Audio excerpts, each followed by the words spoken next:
Yep. All right, here we go. Today we're going to look at using integration by parts to evaluate definite integrals. So if you remember, we derived way back when that if we can express an integrand of the form u dv, in other words, if we have the integral of u dv, that will be equal to uv minus the integral of v du. That is basically the integration by parts formula, and it's derived, believe it or not, from the differentiation formula for the product rule, just kind of working backwards from that.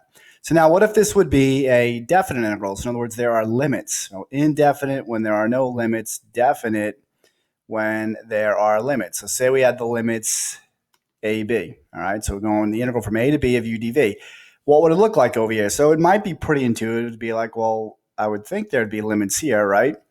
But you're going to have limits here as well, because remember, when you do a definite integral, you get a definite answer. You're going to get some sort of number. If the integral exists, right? You're not going to get something with x's or some variable involved in it. So it actually turns out that this part here also has to be evaluated on the same interval. So from a to b. All right, so that's it. That's basically the formula. So it's going to be uv evaluated from a to b minus integral from a to b of v du. A lot of times when you do these problems, you'll kind of wait till you do the integral and then evaluate the whole thing from a to b. But technically, this is how you'd have to write it. So if that's not making too much sense, let's just get right after it. So let's look at the integral of ln of x dx. And now let's evaluate this or do it from 1 to a. So the integral from 1 to a of ln of x dx. So some of you have this integral memorized, right? But pretend like you did, right? And you wanted to integrate this, right? How would I do it? Parts would be the technique here. Now, we haven't done any that looked just simply like this. In other words, just a log in it. So there was no product or anything like that. But in a weird way, you can think of this as like 1 times ln of x, right? So that would be your product. So if you're going by the rules or constraints that I gave you in the past, if you have a log, then it looked like typically we would let u equal that, right? So I can let u equal ln of x. And so now dv has to be the rest of the stuff. Well, the rest of the stuff is just dx. If you want to write 1 dx, you can, but I'm just going to write dx. So now you have to make sure that you've picked everything, and we did, right? So this entire integrand now has been expressed as the integral of u, and in this case, dv, which means the parts formula will apply. So let's figure out du. So du is the derivative of ln of x. That's just going to be 1 over x, and then, of course, times dx because it's du, right? And v would be the integral of dx, but again, it's like the integral of 1 dx. So give me a function whose derivative is 1. That's going to be x. You can hold off on the plus c because it's not needed. All right, not only because it's a definite integral, but because of this integral over here. So now let's apply the formula. So if I'm using this formula up here, I'm going to get u times v. So that's going to be x ln x minus the integral of v du. So that'd be the integral of x times 1 over x dx. All right, so a couple things here. We'll take our time. First off, it's a definite integral now. So I need to put limits on the integral, obviously, but then I also have to put limits here because this stuff has to get evaluated on that same interval. All right. Second off, hopefully you see that this is nice. You don't pull the 1 over x out, but you can simplify this algebraically. That's just going to become 1. So if I rewrite what I have here, and again, taking my time for note flavor here, I'm going to get x ln x evaluated from 1 to e minus the integral from 1 to e of just 1 dx. And remember, don't lose sight of the whole idea behind parts, right? You do it so that when you apply the formula in this new integral you get, this becomes nicer or better, however you want to think about it. Someone asked the other day, what does nicer means? Well, can you do it? So like, can I do the integral of 1 dx without anything complicated? And the answer is yeah, you can integrate that, right? Function whose derivative is 1, that's just going to be x. So let's go get them. So now watch what I do here. So I'm going to write x ln x. I'm not going to write this notation here.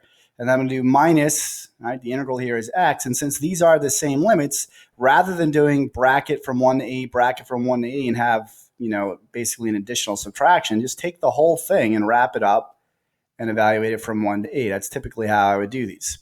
And so now fundamental theorem of calculus comes into play here, right? First, you chuck in the upper limit, the e. So you're going to get e ln of e minus e. That's like your f of b in the fundamental theorem of calculus, minus your f of a. So in other words, now you chuck in the lower limit.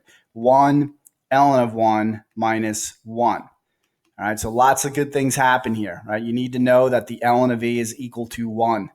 Why is that? Well, because the log here, right, and we'll throw this in here for just your added enjoyment, ln means log base e. All right, so that's what ln means. We just never really write that for whatever reason. So you're like, all right, so then what's the deal here? So log base e of e, the way you would do this, right, you'd say the green e raised to what power gives me the red e? The answer is 1, right? And that would be because e, trying to color coordinate this, e to the 1 is just going to be e. So that's easy breezy. You should also know this guy here, all right, the ln of 1. What is the ln of 1? Right, the ln of 1 is 0. Again, same concept. Maybe I won't go crazy with the colors here. Ln means log base e. So log base e of 1 equals, well, I'd ask myself, e to what power is going to give me 1? Well, e to the 0 gives me 1. So that's why the log of 1 base e, or ln of 1, is just going to be 0. So that's going to be 0. So when I spruce this up here, I'm going to get e times 1, which is e, but then e minus e. I guess I'll write it for, again, video flavor. That's just going to be 0. And then minus, this is just 0. We just said that over here, minus 1. You end up getting minus minus 1. So all of this craziness is just 1, all right, which is pretty cool. All right, so the integral of ln of x from 1 to e is just going to equal 1. If we wanted to put that in some context, we haven't really been doing too much of that recently, right? If I was to graph the ln of x function, it looks something like that. Y equals ln of x. We should know that all log graphs that haven't been shifted go through the point 1, 0. E is Euler's number, 2.7 something. That's somewhere over here. So if I look at this now, right, I'm basically finding that the net signed area from 1 to e, right, is going to be equal to 1. So this area here would be 1. And I could say area, not net signed area here, because I'm integrating from left to right and the function is positive, which means the integral would be positive. All right, and that's it. And that's integration by parts on definite integrals. So it's kind of a simple one, but it, follows suit. The only difference from what we've been doing here is that you just have to bracket the UV part over here with the limits, and then keep the limits here on the integral, and then find the antiderivative, however you want to do it. And then you could bracket the whole thing. It worked out nicely in this case. Sometimes it doesn't. Sometimes you have to do some complicated techniques over here. It's like maybe you do a U substitution on this and you end up changing the limits for just that. So you evaluate that separately from that. It doesn't matter, however you want to do it. But that's it. All right, so that is going to be one problem that you have to submit. So you can just watch this.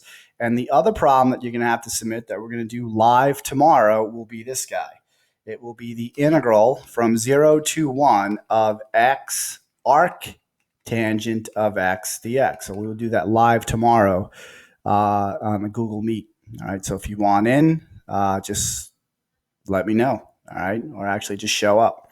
And those will be the two problems that you have to submit tomorrow, and that'll be it for this week. And then we'll only have one more problem set next week. Hope all's good. Stay safe.